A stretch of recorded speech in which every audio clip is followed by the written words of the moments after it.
Hey, it's Eric Erickson here from WSB and RedState.com at the CNBC debate in Boulder, Colorado, the University of Colorado. Tonight, Ben Carson takes center stage. He'll be closer to the center than he's ever been before. Donald Trump in the immediate center, Ben Carson and Marco Rubio on the other side. Normally, it had been Jeb Bush in the prior debates, but due to Jeb Bush's decline in the polling, Rubio advances, as does Cruz. Trump in center stage, and of course, he has been complaining about the polling, which shows him going down. We're in the press room. If you want to look around here and pan around, we have Light, CNBC, and MSNBC are really in charge here. CNBC is the debate. You have a press spin area here for the candidates to come out, TV screen so everyone can watch the debate, and then you have a CNBC and an MSNBC forum areas where they can actually host TV shows. Other networks can't do that. You'll have live correspondence, but no major broadcasts. Otherwise, we're in the press row here, and we'll be watching the debate tonight. Jamie Dupree's in the background. We are going to try to get some folks on film and see what they think. What's going to happen, who needs to do what, and who's going to drop out after the debate. Joining me now, Jamie Dupree of the Cox Media Group out of Washington, here with me in Boulder, Colorado. Jamie, Ben Carson's first time center stage. What do you think he needs to do? I personally think he'll be low-key again. I don't see him lashing out at anybody like that. I always wonder, though, Eric, when you get to this point, when you move up in the polls, the scrutiny gets a little tougher, and so will that mean more difficult questions for him tonight? I would think on the flip side, I can't imagine Trump going after him, but maybe he will. I just think it's gotten under Donald Trump's skin that he's not #1 in every poll. We heard that in his Sioux City, Iowa rally. So I would guess watch those two, and then I just sort of think somebody down below the Rubio, Cruz, Bush tier, so the 5 people below that, one of them's got to really make a mark, like a Rand Paul or a Chris Christie or a John Kasich. Even Kasich indicated yesterday that no more Mr. Nice Guy. So we'll see if it works for them.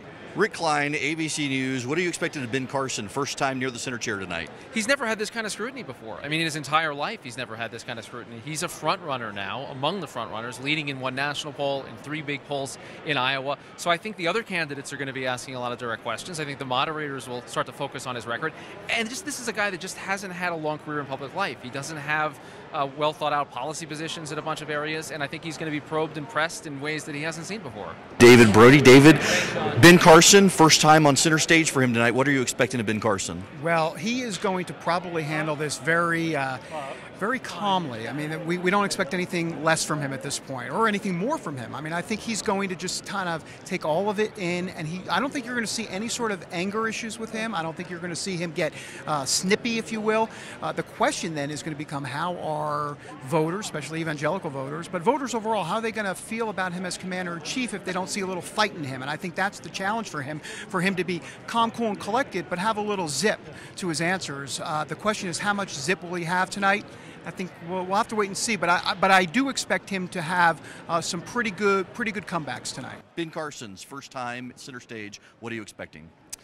Well, I think that he'll probably be the brunt of several fairly pointed attacks from Donald Trump, which I think that he'll mostly ignore. I guess the main question for me is going to be whether anybody else on the stage dares to attack Ben Carson, given that he's so personally popular and likable, and if so, how he responds to those attacks. I think that he'll mostly be able to ignore Trump. I think he'll be less able to ignore if somebody like Ted Cruz decides to go after him on his economic or tax policy. Marco Rubio, he's been going up in the polls. He's taken some from Donald Trump. Polling suggests Trump has accused him of being a little boy. Now there's the you don't show up in the Senate. What do you expect tonight on that front? I think you're starting to see a critical mass around this question of Senate attendance and what it means to actually be a United States Senator. I think with this debt deal that's now being worked right now, or the spending deal that's being worked on Capitol Hill, to be pressure on him to return for that. I'd expect that he would. I think this is a big moment for Rubio. I think Ted Cruz is in a similar situation where they've been just bubbling up just enough under the surface where they look like they could have a moment. I think both of them are counting on some of the outsider candidates fading a little bit, but I think there's a chance for a breakthrough moment for each of those men, and I think they've been impressive in debates before. Nothing that's been just kind of like knock the lights out, say that they broke through in a big way, but I think they have that opportunity, and I think they're just, both of them are impressive communicators, very strong in their values and their ideals, and good on the debate stage. And I think Marco Rubio is the candidate that lies beneath all of this. I think he's the stealth candidate. I think he's the guy that could end up being the final guy, the last man standing here, because everybody else is training their fire on a lot of different people. Now Rubio's starting to get some of that. Having said that, look, he kind of plays to each wing of the party to a degree. Like everybody, he's relatively okay with the GOP establishment. He's relatively okay with evangelicals, relatively okay with the Tea Party. And I say relatively because there's issues. Everybody's got issues with him, but yet he has a toe in the water of all three, and he might be the most palpable or the most the guy that could potentially thread the needle out of all of them. I think that Marco Rubio is mostly adopting a kind of tortoise and the hare strategy right now, which is smart for him because he doesn't have to take the lead right now. He can rely on, I guess, his natural talent as a politician to kind of skate through until December or January in the hopes that Trump implodes.